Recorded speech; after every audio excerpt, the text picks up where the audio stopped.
इन दो यूट्यूबर्स ने दुनिया के सबसे जालिम भाई किंग जोंग उन के भाई को एक जहरीली चीज सुंघाकर मार दिया। किंग जोंग उन वो आदमी है जिससे सारा नॉर्थ कोरिया कांपता है।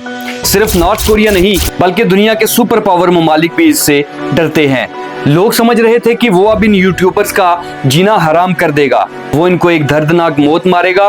पर किंग जोंग उन ने दो यूट्यूबर्स के साथ क्या किया आप सुन के हैरान रह जाएंगे। उसने अपने भाई को मारने वाले यूट्यूबर्स को कुछ $1000 और कुछ गिफ्ट्स दिए और उनकी हौसला अफजाई की। पर अब सवाल ये पैदा होता है कि अपने कातिलों के भाई को गिफ्ट देने का क्या मतलब, और आज भी क्या वो यूट्यूबर्स सच में जिंदा हैं? 13 फरवरी सन 2017 को किंग जोंग नाम, जो कि नॉर्थ कोरिया के डिक्टेटर का छोटा भाई था, वो मलेशियन इंटरनेशनल एयरपोर्ट से बाहर आता है। उस दिन मलेशियन एयरपोर्ट पे दो यूट्यूबर्स एक प्रैंक शूट कर रहे थे जिसमें वो लोगों के चेहरे पर क्रीम लगाकर भाग जाते थे और बाद में उनसे माफी मांगकर उनको गिफ्ट दिया करते थे ताकि उनको बुरा ना लगे। जैसे ही किंग जोंग नाम बाहर निकला, उन दो लड़कियों ने इसको अगला टारगेट बनाया और इसके साथ प्रैंक करने का सोचा।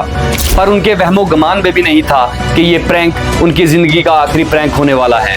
किंग जोंग नाम के बाहर आते ही वो दोनों लड़कियां उसके पीछे भागी और वो क्रीम उसके चेहरे पर लगाकर वहां से भाग गई। और जैसे ही वो वापस उसकी तरफ आ रही थी माफी मांगने, किंग जोंग नाम जमीन पे गिर पड़ा।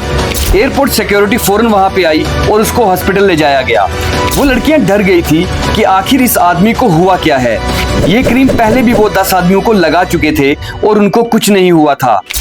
वो इस सोच में ही परेशान थी कि खबर आई किंग जोंग नाम मर चुका है।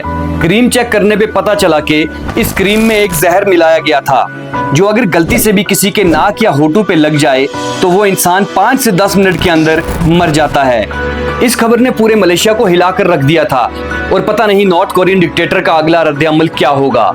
मलेशियन गवर्नमेंट ने फौरन उन दो यूट्यूबर्स को अरेस्ट किया और एक हफ्ते तक इस केस की इन्वेस्टिगेशन चलती रही।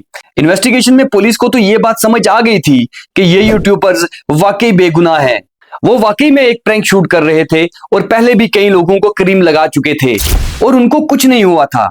उन यूट्यूबर्स ने बताया कि उनको इस प्रैंक का आइडिया एक बंदे ने दिया था और कुछ पैसे देने का वादा किया था, ये कहकर कि वो उन दोनों का बहुत बड़ा फैन है और वो चाहता है कि हम लोगों के साथ इस किस्म का प्रैंक करें। पैसे देखते ही हमने भी हामी भर दी और वो बंदा पूरे शूट में हमारे साथ था और ये चेहरे पर लगाने वाला क्रीम उसी ने हमें लाकर दिया था।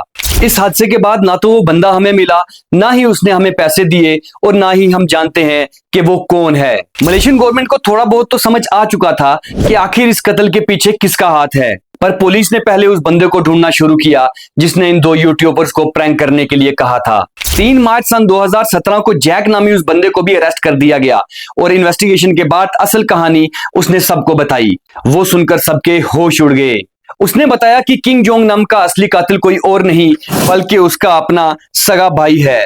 उसने मुझे हायर किया था और ये पूरा प्लान उसी का था। आखिर कोई अपने सगे भाई को क्यों मारेगा, और अगर मारना ही था तो अपने मुल्क में क्यों नहीं। दरअसल किंग जोंग नाम बचपन से ही अमेरिका, कनाडा और मलेशिया में रहता था। उसको अपने मुल्क और भाई की जालिमाना हुकूमत शुरू से ही नापसंद थी, जहां जबरदस्ती अपनी फोटो की पूजा करवाई जाती हो, जहां हंसने पे उम्र कैद की सजा हो जाती हो और जहां आवाम की इज्जत एक कुत्ते से भी कम हो। ऐसे मुल्क में वो रहना ही नहीं चाहता था, इसलिए हमेशा से वो अपने भाई के खिलाफ था और मीडिया चैनल्स पे भी अपने भाई के खिलाफ बातें भी किया करता था जो उसके भाई को बिल्कुल भी पसंद नहीं आती थी। इसीलिए उसने पूरा ये प्लान किया और उन दो यूट्यूबर्स के जरिए अपने भाई को हमेशा हमेशा के लिए चुप करवा दिया। इस हादसे के 6 महीने के बाद उन दो यूट्यूबर्स को अपने घर के बाहर एक बॉक्स मिलता है जिसमें कुछ पैसे, गिफ्ट्स और एक लेटर था और उस लेटर में लिखा था कि तुमने बहुत अच्छा काम किया है। आखिर ये लेटर और गिफ्ट्स कहां से आए, इस बात का आज तक पता नहीं किया जा सका है, पर लोग मानते हैं कि ये गिफ्ट्स नॉर्थ कोरियन गवर्नमेंट की तरफ से आए हैं। वो यूट्यूबर्स इतना डर गए थे कि उस हादसे के बाद आज तक उनके चैनल पर कोई प्रैंक वीडियो अपलोड नहीं हुई, पर वो आज भी जिंदा हैं और हंसी खुशी अपनी जिंदगी गुजार रहे हैं। साथियों, उम्मीद करता हूं कि आपको ये स्टोरी जरूर पसंद आई होगी। इंशाल्लाह जल्द मिलेंगे एक नई स्टोरी के साथ। तब तक के लिए अस्सलाम वालेकुम, आदाब।